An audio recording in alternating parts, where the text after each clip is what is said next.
Rama asked, "How was it possible for you to be seen by others when your form arose in your Sankalpa?" Sankalpa is a notion. It's a notion that we identify with. It's a notion about our identity that we identify with. And he's asking Vipaschit about this, who had recently been in the form of a deer. His psyche, as we were told by Indra, the king of the gods, was wandering in the deer consciousness. And so he became a deer. And Rama was asking, well, if this was just a notion, how come others experienced him as a deer? In my last video I was talking about what is the relationship we have with people in our dreams. And I ended up by saying that it's the same relationship as we have with those in our waking life. It's the same connection. We assume that people in our dreams are somehow subordinate to us because they're appearing within my dream. But in what way is it my dream?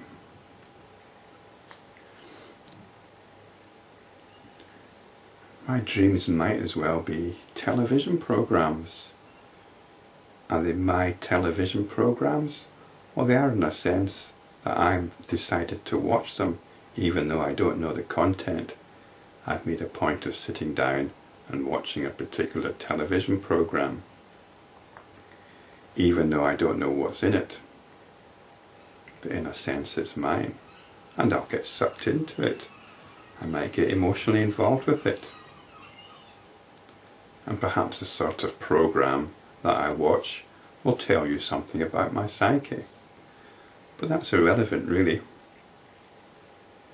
What we're interested in here is the relationship between me and what I'm watching, between me and my dream, between me and the people in the dream. Because, as has been pointed out, we have no basis for discriminating between waking and dream. So it's a similar connection which exists in each case. Of course, we could get into further discriminations and start categorizing the different kinds of connections. But this is what we do. There'll be some people in my dream that I will feel closer to than others.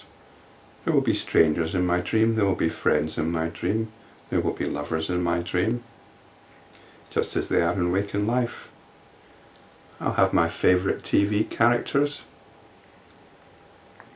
the ones I feel some identity with. So we make these discriminations, but what we're wanting to do now is go beyond all these discriminations and realise that they are discriminations. And this is what Rama wants to do. He wants to make this discrimination between what we'd call real and imaginary. Vipaschit had the notion of being a deer, and he was experienced as a deer. So in Vipaschit's answer, he starts telling us about Indra, who at the time was also a deer. So first of all we get an explanation of why Indra was a deer as well.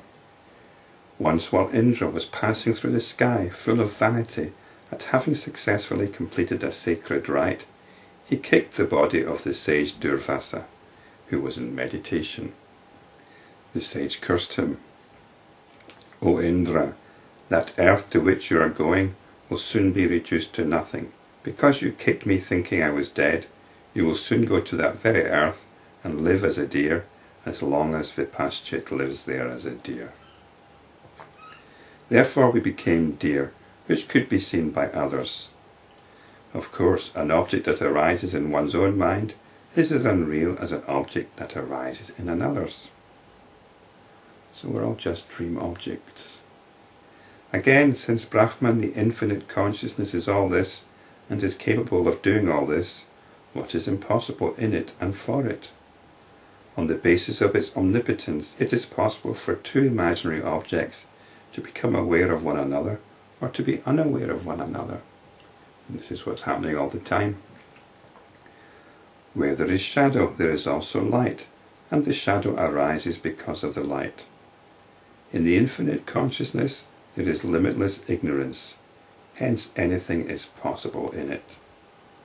The shadows are flickering all the time. Strange and wonderful is this Maya, which is perplexing, and which gives rise to delusion in the mind, and in which thesis and antithesis exist together without conflict or contradiction. Real and imaginary exist together. I have my dreams, you have your dreams, everybody has their dreams. We go from one dream to another. We go from one identity to another. And somehow it all keeps tumbling along.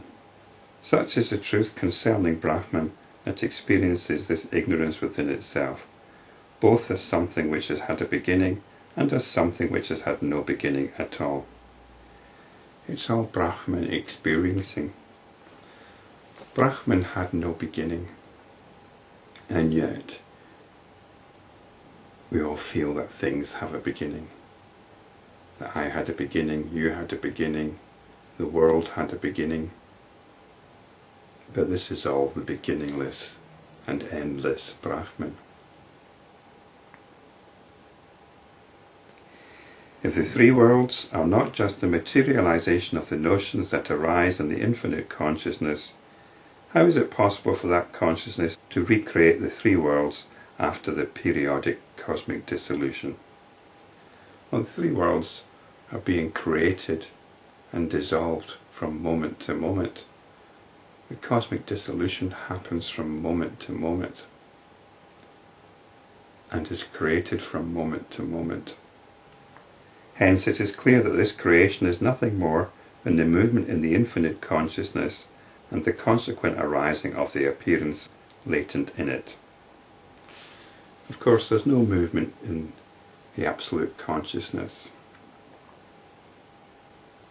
When we touch the nature of our own awareness, that becomes apparent. Otherwise, we're getting caught up in our notions. This is the movement in consciousness, getting caught up in notions, identifying with notions, notions of reality, notions of imaginary, notions of life, death, existence, non-existence, and so on. So our notions are like dream objects, dream people. They arise in imagination. We enter into emotional relationships with them, and then we move on to the next dream.